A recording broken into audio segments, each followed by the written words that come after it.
Hi viewers, ഞാൻ നിങ്ങളുടെ പൗർണമി. ഇന്ന് നമ്മൾ നോക്കാൻ പോകുന്നത് ഒരു റെക്കമെൻഡഡ് വീഡിയോനെ കുറിച്ചിട്ടാണ്. അപ്പോൾ ഇതിനകത്ത് ചോദിച്ചിരുന്നത് റിവേഴ്സ് സ്നീസിനെ കുറിച്ചിട്ട് പറയാമോ എന്നുള്ളതായിരുന്നു. അപ്പോൾ എന്തുകൊണ്ടാണ് ഡോഗ്സിൽ ഇങ്ങനെ റിവേഴ്സ് സ്നീസ് വരുന്നത്, ഇതെങ്ങനെ നമുക്ക് ക്യൂർ ചെയ്യാൻ പറ്റും എന്നുള്ളത് ഇന്നത്തെ വീഡിയോയിൽ നോക്കാം. ഇപ്പോൾ റിവേഴ്സ് സ്നീസ് എന്ന് പറയുന്നത് ഡോഗ്സിൻ്റെ തൊണ്ടയിൽ ഉണ്ടാകുന്ന ഒരു മസിൽ സ്പാസമാണ്.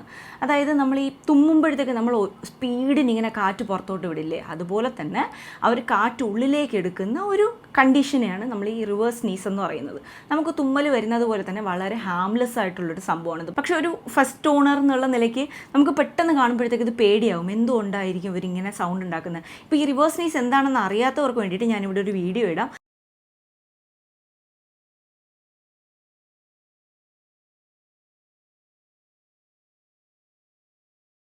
നിങ്ങളുടെ ഡോഗ് ഇങ്ങനെ കാണിക്കുന്നുണ്ടെന്നുണ്ടെങ്കിൽ ഇത് റിവേഴ്സ് സ്നീസാണ്. അപ്പോൾ നമുക്ക് കാണുമ്പോൾ തോന്നുന്നതെന്ന് വെച്ചാൽ എന്തോ തൊണ്ടയിൽ കയറിയിട്ട് കുരുങ്ങി ഭയങ്കരമായിട്ട് ശ്വാസം മുട്ടുന്ന ഒരു കണ്ടീഷനായിട്ടായിരിക്കും നമുക്ക് തോന്നുന്നത്. അപ്പോൾ ഞാനും ആദ്യമൊക്കെ മുത്തുമണിയിൽ ഇങ്ങനെ വരുമ്പോഴത്തേക്ക് ഞാൻ വിചാരിച്ചിട്ടുണ്ട് ഇവൻ എന്തോ കഴിച്ചിട്ട് തൊണ്ടയ്ക്കകത്ത് കുടുങ്ങിപ്പോയി എന്ന് വിചാരിച്ച് അവൻ്റെ തലയിലൊക്കെ തട്ടിയൊക്കെ കൊടുത്തിട്ടുണ്ട്. അപ്പോൾ പിന്നെയാണ് മനസ്സിലാവുന്നത്, ഭയങ്കര ലേറ്റായിട്ടാണ് എനിക്ക് മനസ്സിലായത് ഇതാണ് റിവേഴ്സ് സ്നീസ് എന്നുള്ളത്. ഇതിങ്ങനെ വരുന്നതിൻ്റെ റീസൺസ് എന്ന് പറയുന്നത് ചിലപ്പോൾ പൊടി എന്തെങ്കിലും മുക്കിനകത്ത് കയറിയിട്ടാകാം, അല്ലെങ്കിൽ എന്തെങ്കിലും കുഞ്ഞു പ്രാണികളും എല്ലാം കയറിയിട്ട് ഉണ്ടാവാം, അതല്ലെങ്കിൽ അലർജി കൊണ്ടാകാം, അതും അല്ലെങ്കിൽ ഭയങ്കരമായിട്ട് ഇവർ എക്സൈറ്റഡ് ആകുന്ന സമയത്ത് ഇങ്ങനെ റിവേഴ്സ് സ്നീസ് ഉണ്ടാകാം. ഇതിൻ്റെ ഒരു ഡ്യൂറേഷൻ എന്ന് പറയുന്നത് 1 മിനിറ്റ് വരെയൊക്കെ ആയിരിക്കും, അതിന് മുകളിൽ പോകത്തില്ല.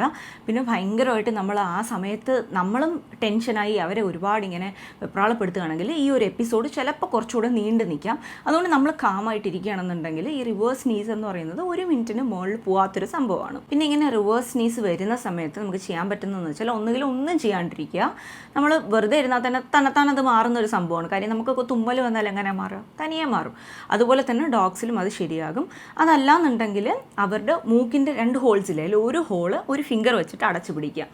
സോ അപ്പോഴും വേഗം അങ്ങ് നിൽക്കാനുള്ളൊരു സാധ്യതയുണ്ട്. ഞാൻ ശ്രമിച്ചു നോക്കിയിട്ടില്ല, ഞാൻ കേട്ടിട്ടേ ഉള്ളൂ കേട്ടോ. ഈ ഒരു ടെക്നിക്കിനെ കുറിച്ച് ഞാൻ കണ്ടിട്ടുണ്ട്, കേട്ടിട്ടുണ്ട്, പക്ഷേ ഞാൻ ചെയ്ത് നോക്കിയിട്ടില്ല. അപ്പോൾ നിങ്ങൾക്ക് എക്സ്പെരിമെൻറ്റ് ചെയ്ത് നോക്കണം എന്നുണ്ടെങ്കിൽ നോക്കുക, അല്ലെങ്കിൽ നമ്മളൊന്നും ചെയ്യേണ്ട തനിയെ മാറുന്നൊരു സംഭവമാണ് ഈ റിവേഴ്സ് സ്നീസ്.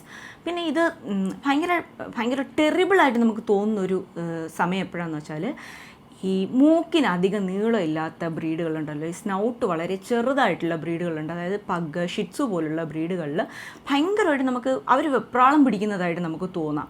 അതിൻ്റെ കാരണം എന്താണെന്ന് വെച്ചാൽ ഇവർക്ക് ഉള്ളിലേക്ക് ശ്വാസം എടുക്കാൻ ഇച്ചിരി ബുദ്ധിമുട്ടാണ്, ഈ സ്നൗട്ട് ചെറുതായതുകൊണ്ട്. സോ അങ്ങനെയുള്ള ഡോഗ്സിൽ ഇത് ഭയങ്കരമായിട്ട് ചോക്ക് ചെയ്യുന്ന പോലെ നമുക്ക് തോന്നാം, എന്തോ തൊണ്ടയ്ക്കകത്ത് കയറിയിട്ട് ഫുഡ് എന്തോ കുരുങ്ങിയിരിക്കുന്നു, അങ്ങനെ ഒരു ഫീലിംഗ് കാണുന്നവർക്ക് ഉണ്ടാവാം. സോ അങ്ങനെ സ്നൗട്ട് ചെറുതായിട്ടുള്ള ബ്രീഡുകളിൽ ഇത് ഇച്ചിരി ടെറിബിളായിട്ട് നമുക്ക് തോന്നാം. പൊതുവേ റിവേഴ്സ് സ്നീസ് അത്രയ്ക്ക് കുഴപ്പമുള്ള കാര്യമൊന്നുമില്ല, വളരെ ഹാംലെസ് ആയിട്ടുള്ളൊരു സംഭവമാണെങ്കിലും ഇതിനൊരു വളരെ ഭീകരമായിട്ടുള്ളൊരു സൈഡ് കൂടിയുണ്ട്. അതെന്താണെന്ന് വെച്ചാൽ വളരെ ഫ്രീക്വൻ്റ് ആയിട്ട് റിവേഴ്സ് സ്നീസ് വരിക. അതായത് ഒരു ദിവസം തന്നെ പല തവണ നമുക്കിങ്ങനെ നമ്മുടെ ഡോഗിൽ റിവേഴ്സ് സ്നീസ് വരുന്നതായിട്ട് കാണുകയാണെന്നുണ്ടെങ്കിൽ ഉറപ്പായിട്ട് ഒരു വെറ്റിനറി ഡോക്ടറെ കൊണ്ടുപോയിട്ട് കാണിക്കുന്നതായിരിക്കും നല്ലത്. കാര്യം എന്താണെന്ന് വെച്ചാൽ ചില റെസ്പിറേറ്ററി ഇൻഫെക്ഷൻസ് അല്ലെങ്കിൽ എന്തെങ്കിലും ഈ റെസ്പിറേറ്ററി ട്രാക്റ്റിൽ കയറി ബ്ലോക്ക് ആയിരിക്കുകയോ അല്ലെങ്കിൽ ക്യാൻസർ ഉണ്ടാവുകയോ ചെയ്യുന്ന സമയത്ത് ചിലപ്പോൾ ഇതുപോലത്തെ റിവേഴ്സ് സ്നീസ് ഭയങ്കര ഫ്രീക്വൻ്റ് ആയിട്ട് വരാം. അതായത് പല തവണ, ഇപ്പം ഒരു ദിവസം ചിലപ്പം നോർമലി കാണാൻ പറ്റുന്ന 1-2 തവണയായിരിക്കും റിവേഴ്സ് സ്നീസ്. അത്രയും ചിലപ്പോൾ കാണാനും പറ്റത്തില്ല, വല്ലപ്പോഴും ഒരിക്കലായിരിക്കും കാണാൻ പറ്റുന്നത്. അതേസമയം ഒരു ദിവസം 7-8 തവണയൊക്കെ കാണാൻ പറ്റുകയാണെന്നുണ്ടെങ്കിൽ ഉറപ്പായിട്ടും ഒരു വെറ്റിനറി ഡോക്ടറെ കൊണ്ടുപോയിട്ട് കാണിക്കാം.